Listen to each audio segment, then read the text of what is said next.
ಸ್ವಾಗತ ಮಾಡ್ತಾ ಇವತ್ತು ನಾವು ಎರಡು ಮನವಿ ನಮ್ಮ ರಾಜ್ಯದ ಸ್ಪೀಕರ್ ಸಾಹೇಬರಿಗೆ ಯುಟಿ ಖಾದರ್ ಸಾಹೇಬರಿಗೆ ಸಭಾಪತಿಗಳಿಗೆ ಮನವಿ ಸಲ್ಲಿಸ್ತಾ ಇದ್ದೀವಿ. ಮೊದಲನೇದಾಗಿ ಖಾಜಾ ಬಂದಾ ನವಾಜ್ ದರ್ಗಾದ ಪೀಠಾಧಿಪತಿಗಳಾದ ಸೈಯದ್ ಅಲಿ ಅಲ್ ಹುಸೇನಿ ಅಲಿಬಾಬಾರ್ ಅವರನ್ನು ರಾಜ್ಯ ವಕಫ್ ಮಂಡಳಿಗೆ ಅಧ್ಯಕ್ಷರನ್ನಾಗಿ ನೇಮಿಸುವ ಕುರಿತು ಒಂದು ಮನವಿ ಇದೆ.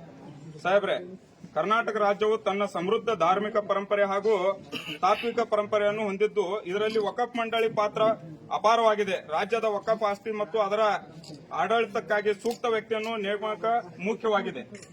ಖಾಜಾ ಬಂದಾ ನವಾಜ್ ದರ್ಗಾದ ಪೀಠಾಧಿಪತಿಗಳಾದ ಸೈಯದ್ ಅಲಿ ಅಲ್ ಹುಸೇನಿ ಅಲಿಬಾಬಾರ್ ಅವರು ತಮ್ಮ ಜೀವನವನ್ನು ಸಮುದಾಯದ ಅಭಿವೃದ್ಧಿಗೆ ಮತ್ತು ಧಾರ್ಮಿಕ ಆಸ್ತಿಗಳಿಗೆ ಅರ್ಪಿಸಿದ್ದು ಅವರು ಖಾಜಾ ಬಂದಾ ನವಾಜ್ ಯೂನಿವರ್ಸಿಟಿಯ ಚಾನ್ಸಲರ್ ಕೂಡ ಆಗಿದ್ದಾರೆ.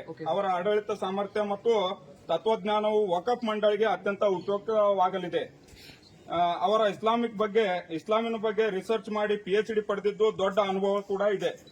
ಅವರ ಜೊತೆಗಿನ ನಿಕಟ ಸಂಪರ್ಕ, ಜನರ ಜೊತೆಗಿನ ನಿಕಟ ಸಂಪರ್ಕ ಮತ್ತು ಸಮುದಾಯದ ಒಳಿತಿಗಾಗಿ ತಮ್ಮ ಸತತ ಪ್ರಯತ್ನಗಳು ಪರಿಗಣಿಸಿ ಅವರನ್ನು ರಾಜ್ಯ ವಕಫ್ ಮಂಡಳಿಗೆ ಅಧ್ಯಕ್ಷ ಸ್ಥಾನ ನೇಮಿಸಲು ಕರ್ನಾಟಕ ಸರ್ಕಾರಕ್ಕೆ ಸೂಚಿಸಲು ತಮ್ಮಲ್ಲಿ ಮನವಿ ಮಾಡುತ್ತೇವೆ. ಇದರಿಂದ ರಾಜ್ಯ ವಕಫ್ ಆಸ್ತಿಗಳ ಸಮರ್ಪಕ ನಿರ್ವಹಣೆ, ಸುಸಂಸ್ಕೃತ ಆಡಳಿತ ಹಾಗೂ ಸಮಾಜ ಏಳಿಗೆಗೆ ಹೊಸ ದಿಕ್ಕು ನೀಡಲು ಸಾಧ್ಯವಾಗುತ್ತದೆ. ನಮ್ಮ ಮನವಿಯನ್ನು ಪರಿಗಣಿಸಿ ಸೂಕ್ತ ಕ್ರಮ ಕೈಗೊಳ್ಳುತ್ತೀರಿ ಅಂತ ಹೇಳಿ ನಂಬಿದ್ದೇವೆ.